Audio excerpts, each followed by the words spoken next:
And now on Manx Radio, it's time for a special programme celebrating the career of one of our favourite broadcasters, David Callister, who passed away earlier this year.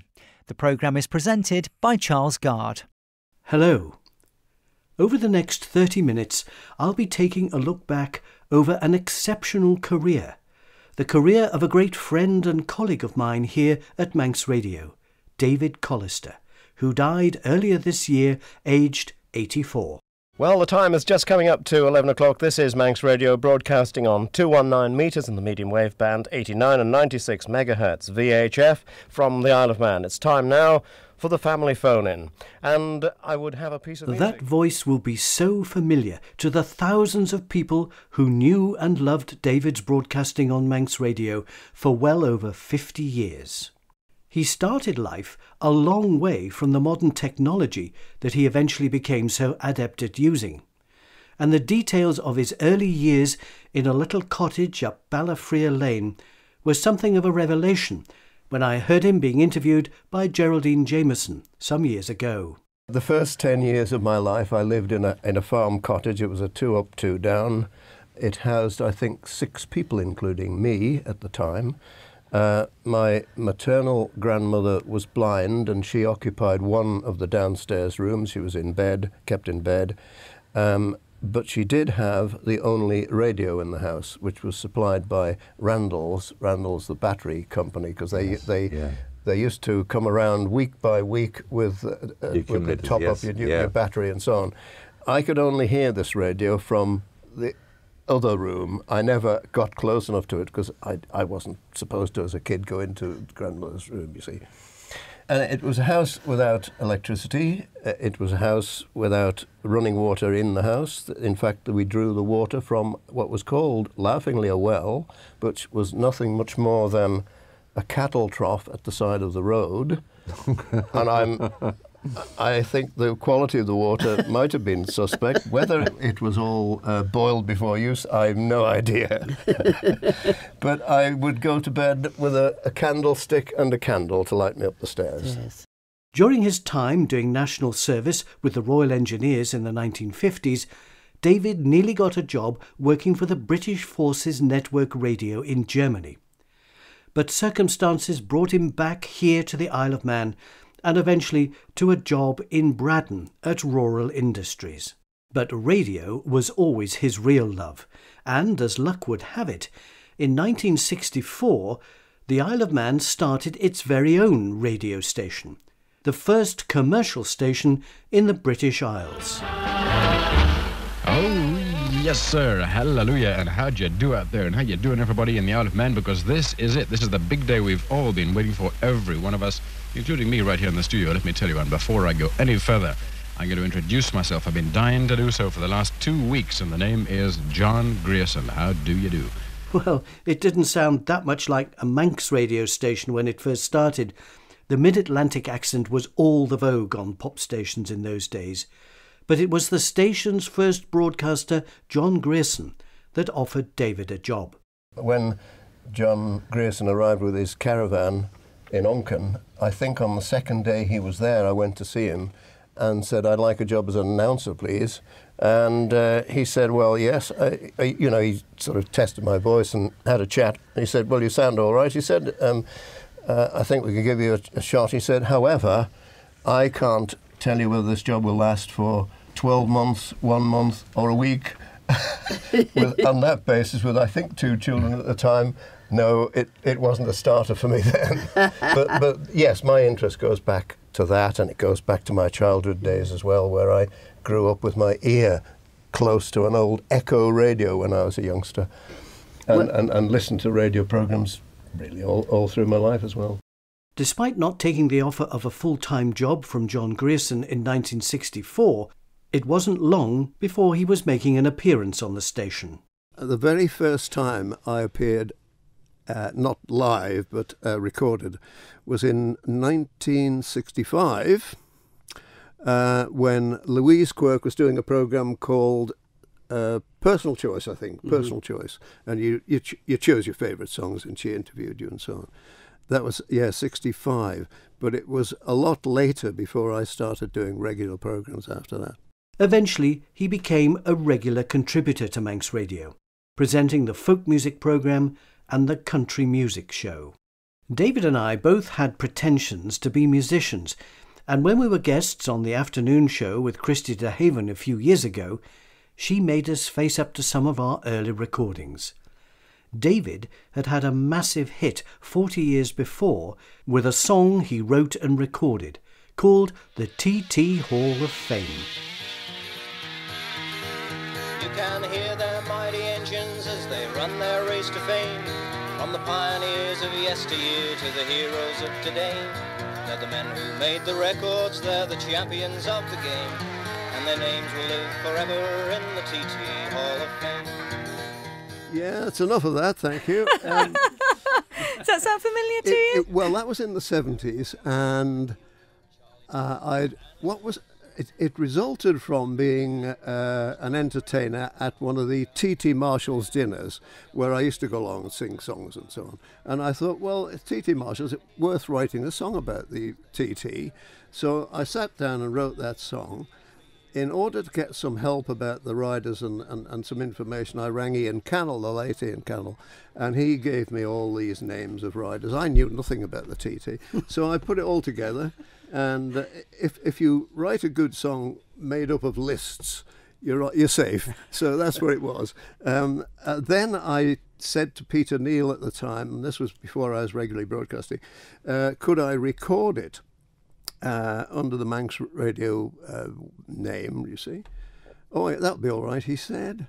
So Charlie Webster and I were in a studio, I don't know whether it's this floor or the other floor below now, the studios have all changed so much, and I was banging away on the old guitar, Charlie was recording it, and it went out. I had to pay for the personal copies that were released of it, and it sold, I don't know, some thousands anyway, and it was very popular.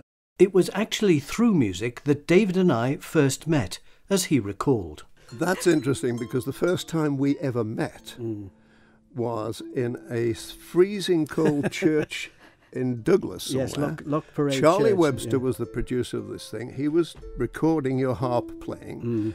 I was to interview you. Yes. And it was too cold to play because the harp strings were going out of tune. Absolutely, it was freezing. In November 1977, I got my first full-time job, and it was here at Manx Radio, and turned out to be the very same month that David was offered an administrative job at the station. I came in as the assistant general manager to Peter Neal. They were easing Peter out of the place at the time, and after 3 months of the rising bills that were occurring, I thought, hello, I'm in for the hit here. Oh, no. So I resigned in 3 months and went just back to programming.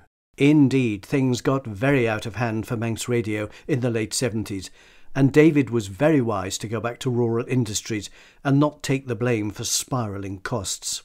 However, I was still here in 1982 when we started an innovative programme called Mandate, Manx Current Affairs, with myself, Louise Quirk and Jeff Cannell. It was very successful, but after the first year, Jeff decided he wasn't being rewarded enough, so he left to work for the Tourist Board. And that's when David was asked to join Manx Radio full-time as a broadcaster. Good morning, it's 11 minutes past 8, and this is Mandate, presented by David Callister and Charles Gard, and brought to you by the Cable and Wireless Group. In today's programme, we hear from the chairman of the Special Services Committee of the Board of Education, who recommended the closure of the Rural Library. An MHK on that board's Finance Committee tells us about his concern over the amalgamation of 2 schools at Pulrose, and we talk with the chairman of the Manx Country Schools Association, who's been fighting the schools' closures. We'll be finding out how the Christmas mails are being handled and about a new stamp collection. Every weekday morning for 7 years, David and I brought all the latest news and interviews to the Manx public. It was an agenda-setting programme, listened to by all the politicians, and David set a very high standard of professionalism that I'm happy to admit I learnt a great deal from.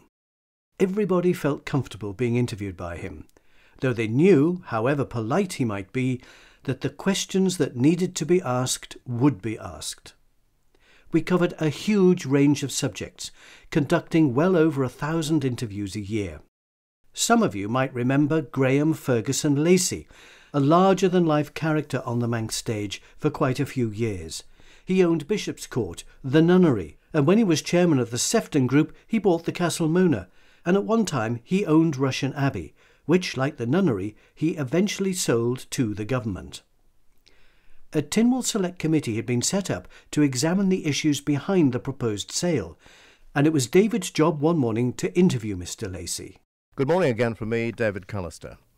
The final report of the Select Committee of Tynwald on Rushen Abbey was published yesterday. The Select Committee, consisting of Sir Miles Walker, the Speaker of the House of Keys Noel Kringle, and Walter Gilby MHK. The report tells us that Graham Ferguson Lacey has been purchasing Rushen Abbey over a period of phased purchases, but it also tells us that Mr. Lacey is prepared to sell the Rushen Abbey site to government for a little over £1 million, subject to certain conditions.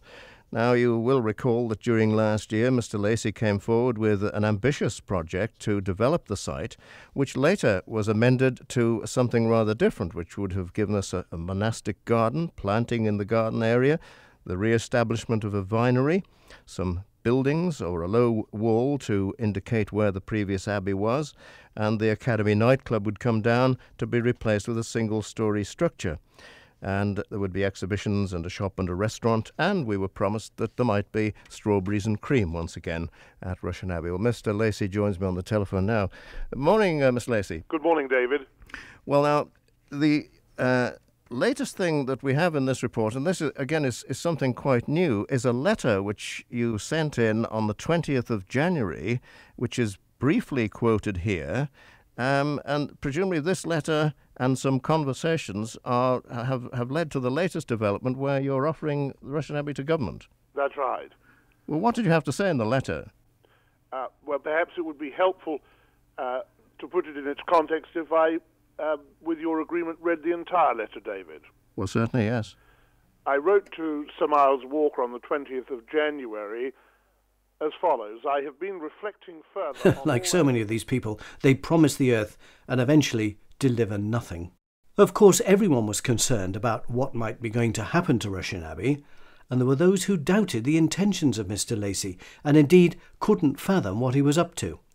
On such occasions, we were in the privileged position of being able to question these people and hold them to account live on air, something even the politicians couldn't do. Right. Well, Mr. Lacey, first of all, you come forward with the big scheme.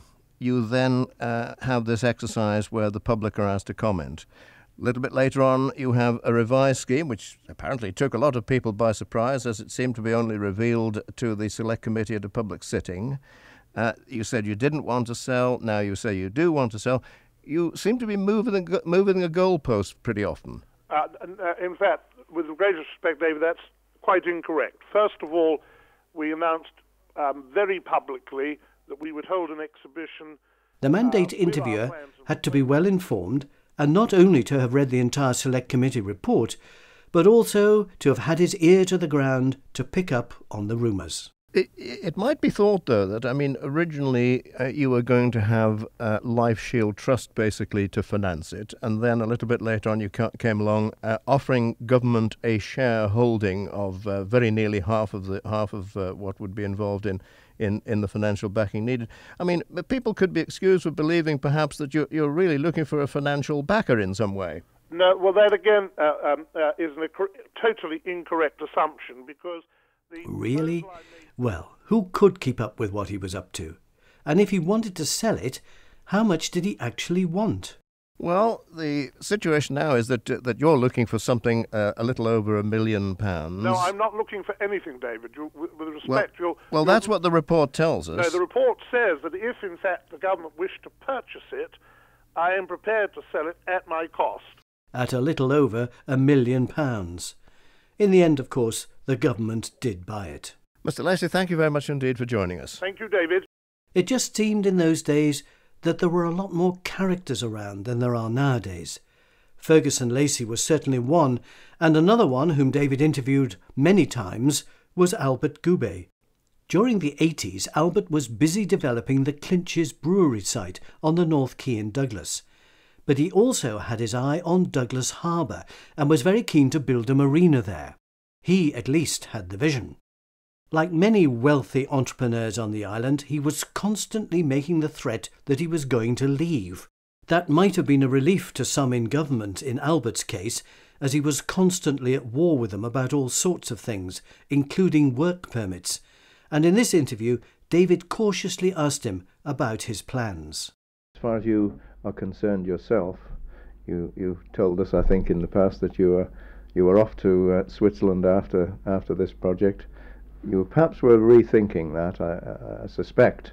Well, and there are rumours that you've now perhaps taken up the interest, the possibility of getting your mind round a marina in Douglas. Well, I have been approached and I have been asked to carry out that marina, and if the terms and conditions are right, I would do that.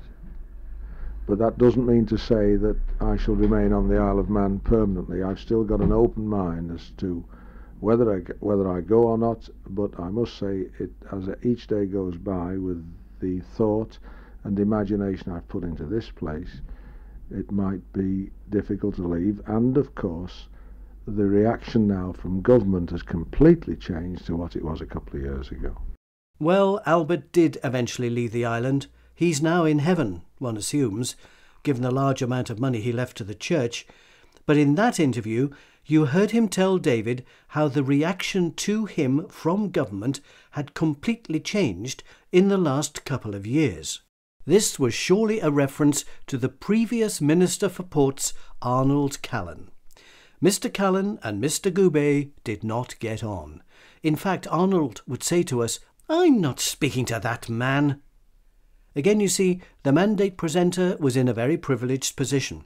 We could talk to Arnold, and then we could go and talk to Albert, even if they weren't talking to each other. Their relationship had broken down catastrophically after a trip to Ireland which Albert organised so that the minister could see a marina that Albert was building there.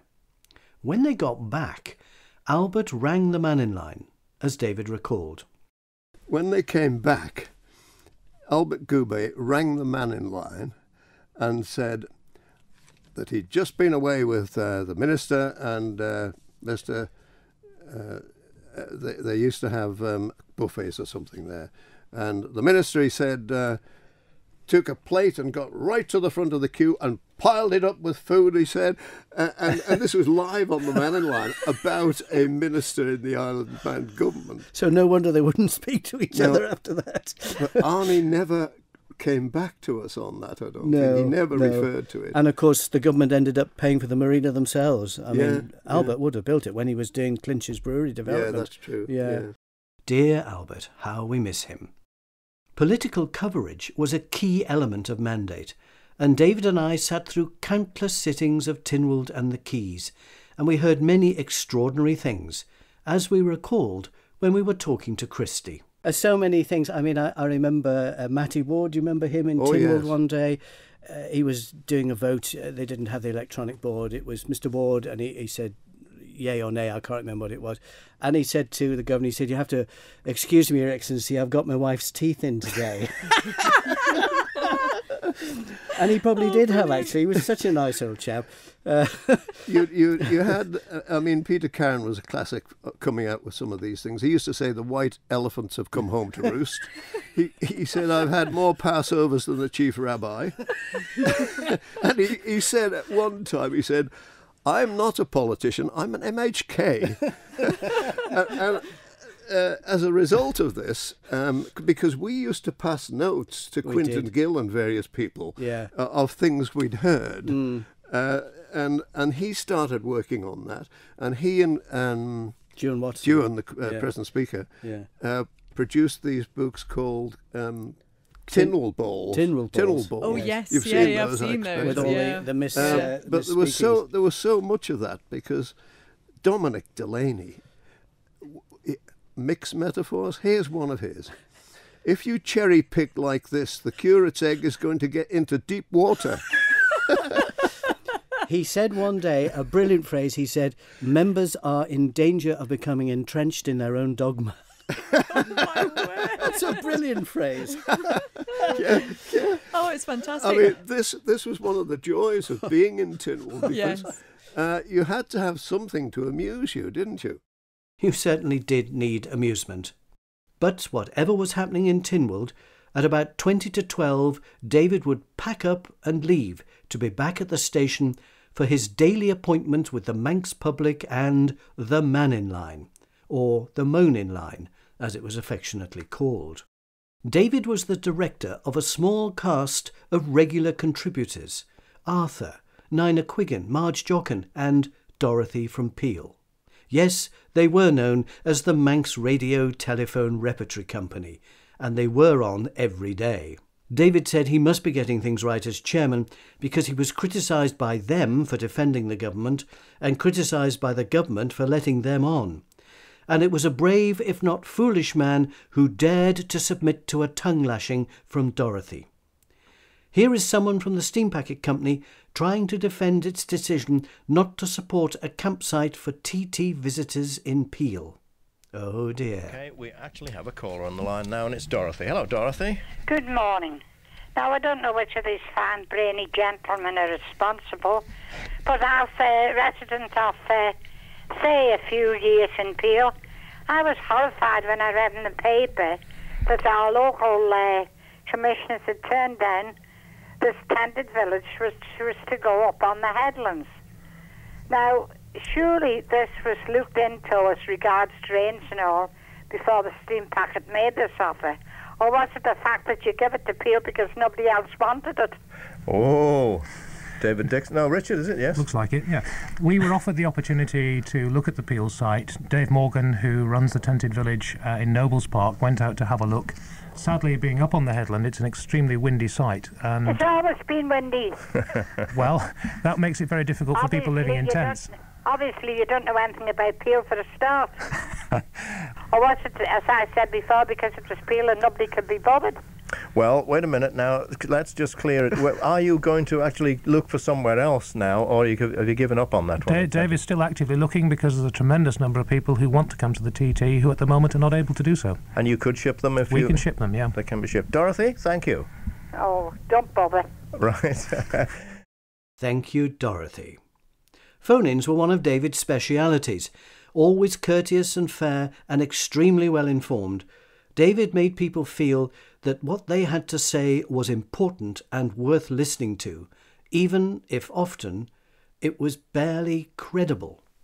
A detailed discussion on warts and verrucas might have defeated a lesser man, but David was able to keep an increasingly unlikely discussion going with aplomb.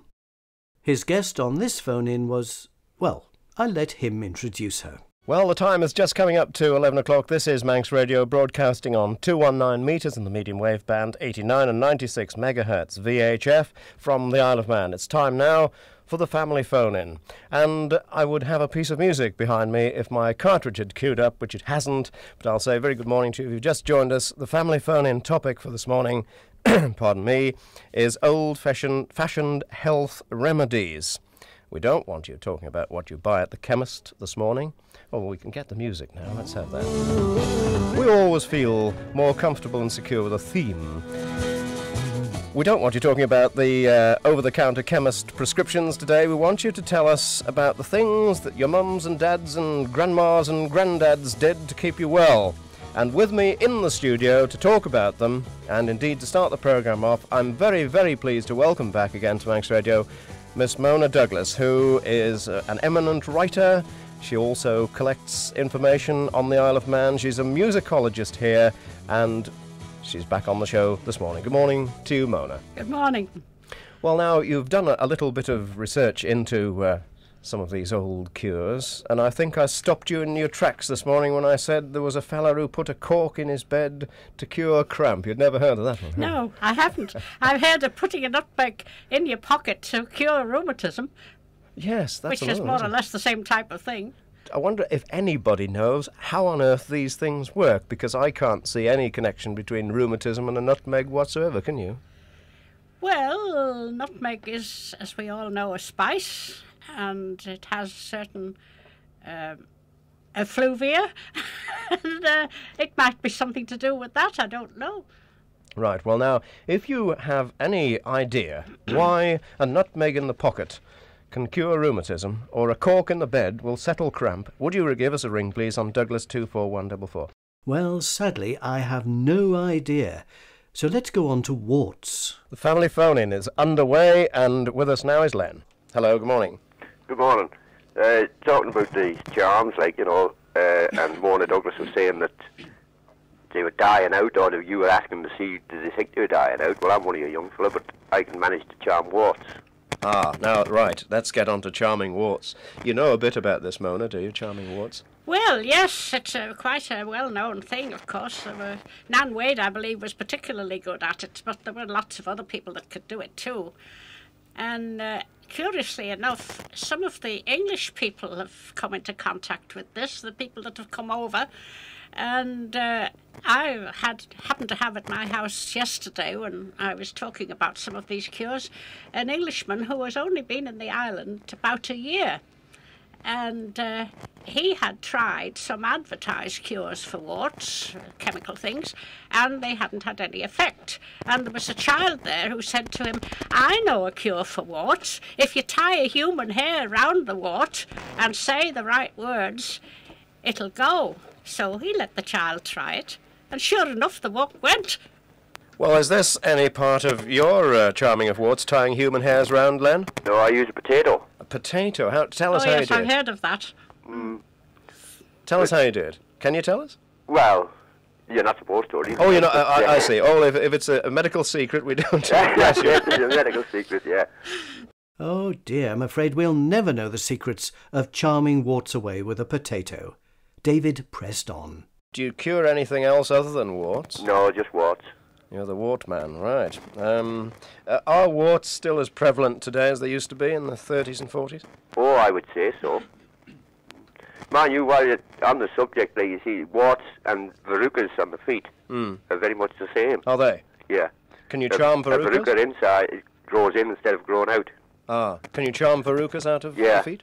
Yeah. What, the same way as warts? Same way as warts. Really? Did you know that, Mona? There's something new, isn't it? That's something more recent, I think. Yes. Do you get emergency calls out for warts at all, then? No? Not emergency calls, but Not often. The worst case I had was a chap that he'd been going to hospital and getting them cut out, like, and they kept coming back on him.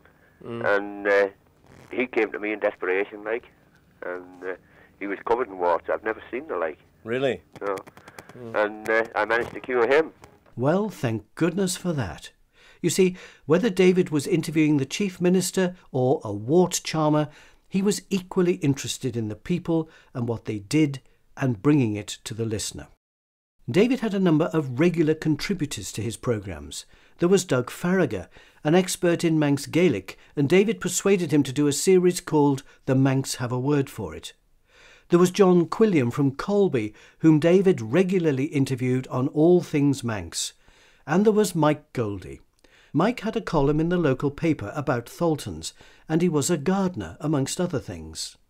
Here's David, with Mike, out on an expedition exploring a strange tunnel by the roadside near Belig Bridge on the TT course. Actually, it's a tunnel. I think it must be about 100 yards long, and it leads into a quarry. It's rather interesting. I mean, there's nothing sort of supernatural or anything about it. We're not going in there, are we? Oh, yes, we are. You've got your green wellies on, and I have got my green wellies on. Oh, we have permission. We've got to go. Yes. After you. Okay. Right, well, I'll follow you through the swamplands here. Bit of grass at the entrance. It's not too bad. I thought you can't see anything in here. Oh, yeah, there's no light at the end of the tunnel. There's a light at the end of the tunnel. You're down on your hands and knees, see? Oh, I see it now, yes. Right. We might be talking here. Oh, my God. Good acoustics, though, David.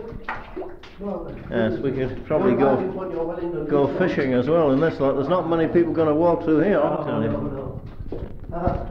It's rather strange that it is so low, isn't it, really? It's very, very eerie, yes. It's hardly enough height for a whole car, really. No. And it gets lower as we get to the end. Does it? Am I going to bang my head here? Not just yet. When I bang my head, it's time for you to worry. When I hear the scream, this will be it.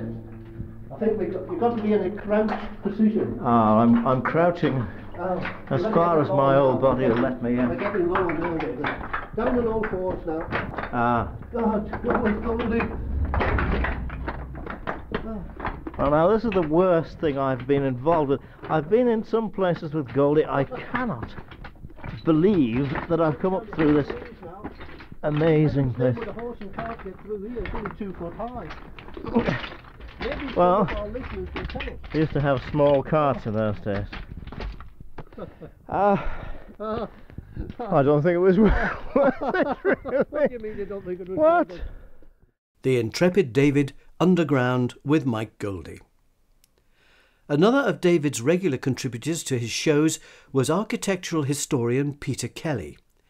They did a series called Kelly's Eye, where they'd stand in front of a building and Peter would tantalise the listener with bits of detail to see if they could guess where it was.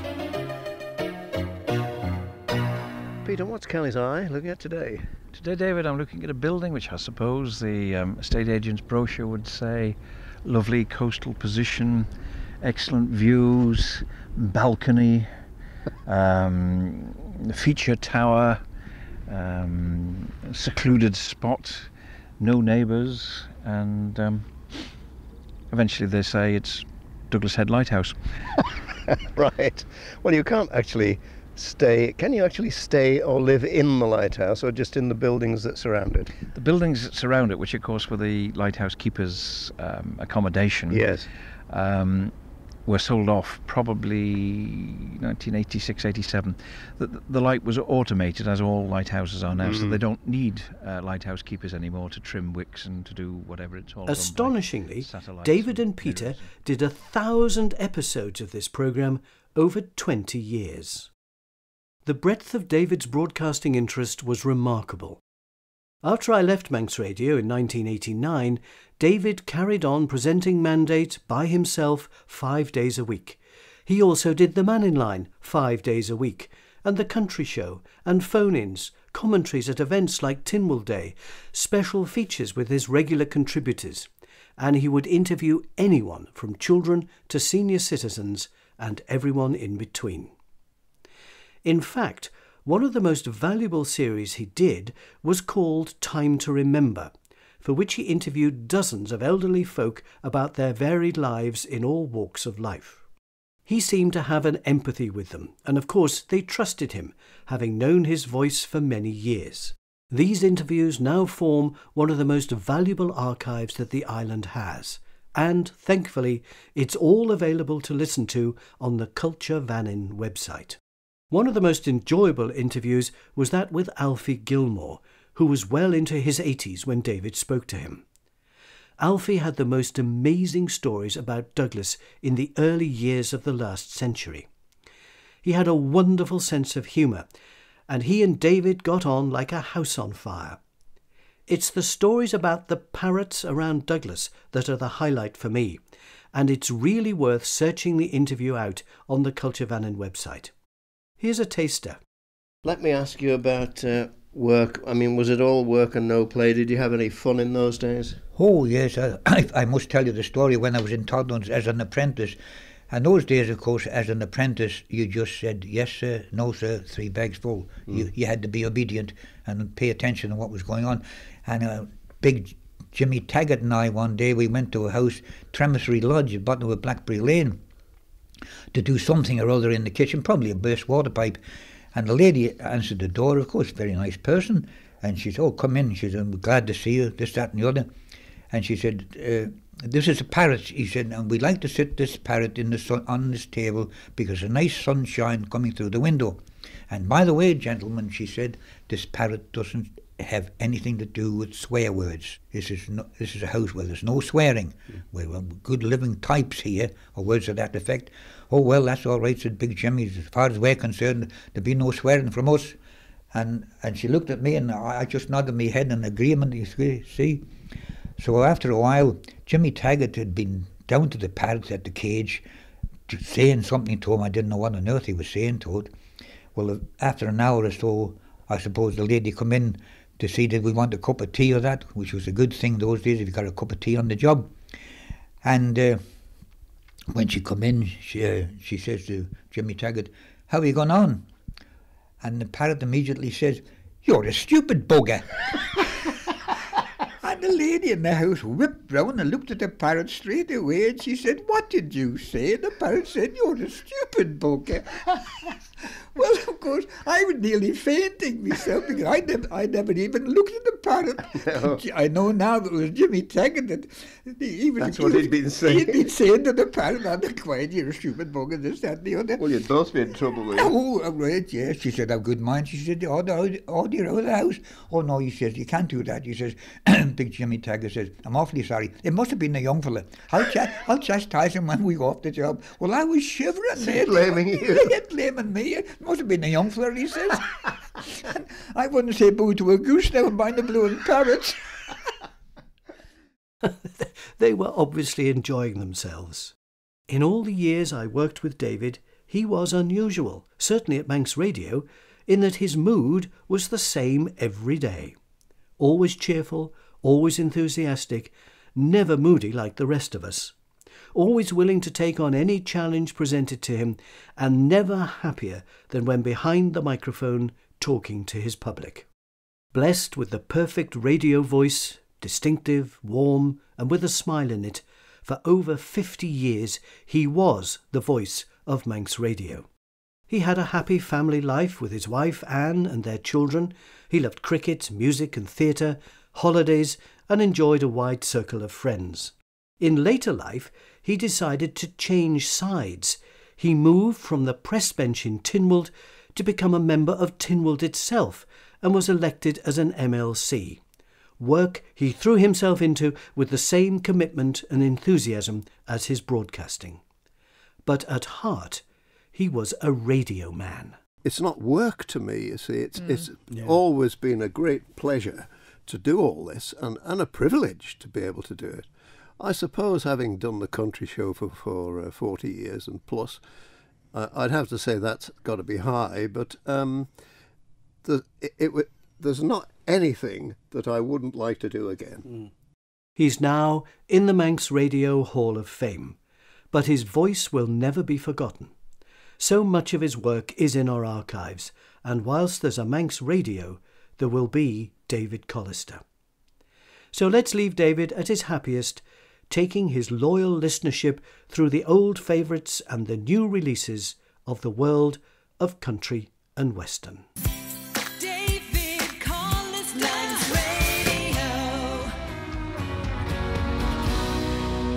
Well, that was Dirk Bentley and a song simply called Home. And I'm heading for home now because here we've reached the end of another country show.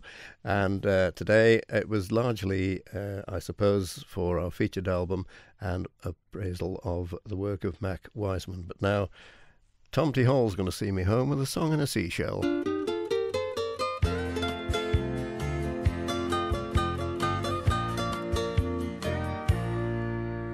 I heard a song in a seashell down by the ocean one day. Beautiful song in a seashell, played by the wind in the waves. It's a song about happiness. It's a song about and that tribute to David Callister was produced and presented by Charles Gard.